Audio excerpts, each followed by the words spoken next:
हे बघा सगळी तयारी चालली आहे. आई पण झाडू मारतीये.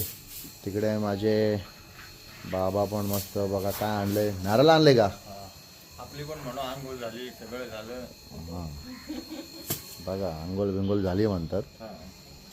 काय बिना आंघोळीचा कोण करतो का? आंघोळ करूनच करतो ना. हे बघा अरे वा मस्त गाठ वगैरे आणलेली आहे. सगळी आमचे बाबा सगळी तयारी करतात. म्हणजे मी पण करतो सगळं. आता बघा हे बघा आईची पण चालली चांगली मस्तपैकी तयारी. काय करते काय माहिती. काय ते रांगोळी काढते. ती कसली बाटली आहे काय त्याच्यात? त्याच्यामध्ये रांगोळीची बाटली. अच्छा चला मित्रांनो, चला आता मी पटापट आंघोळ करून घेतो आणि लागतो यांच्या बरोबर. चला माझी आणि हर्षूचीच आंघोळ. बघा हर्षू भाई इकडे बसलाय.